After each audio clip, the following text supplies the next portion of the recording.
Hey there, this is Senator Dale Ryder, and welcome to kind of an unusual edition of the 2-Minute Drill. I am coming to you from, no kidding, the basement of the Illinois State Museum here in the Capitol Complex. Why am I here, you ask? Because earlier today I attended the governor's budget address, but quite literally the governor didn't talk about the budget.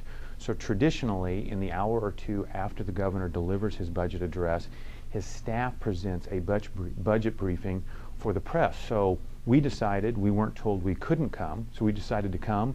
I'm going to go sit in there now and listen to what the governor's staff has to say about the governor's actual budget proposal, and then we'll come back to you a little bit later and talk to you about what it is. So thank you for joining me for, again, this unusual edition of the 2-Minute Drill.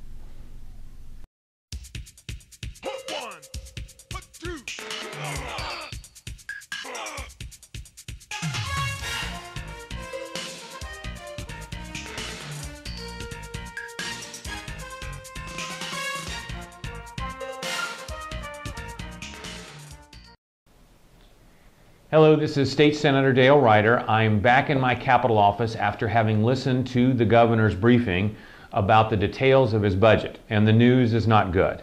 There are two basic components to the governor's plans for fiscal year 2015. First, the governor has decided, despite pledging repeatedly that the 67% tax increase that he signed at the beginning of 2011 would be temporary, he believes now has to be permanent.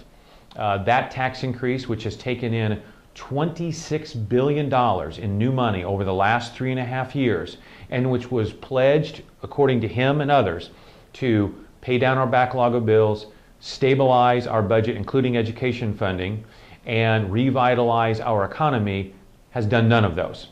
That money has been spent on other items, and so now we are left with a situation where our backlog of bills is almost as high as it was. Our unemployment rate is just as high as it was, and our budget is not balanced. The governor wants to make that tax increase permanent and wants to use new money to fuel what he has proposed, and this is the second piece of his budget proposal, a whopping $1.5 billion increase in state spending. This is the wrong direction for us to go in.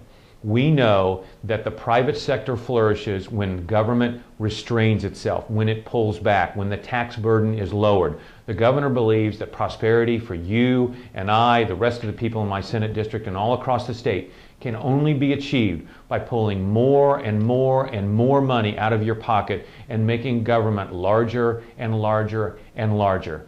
I will work for the rest of this session beyond to see that that is not the direction that this state government goes in yet again.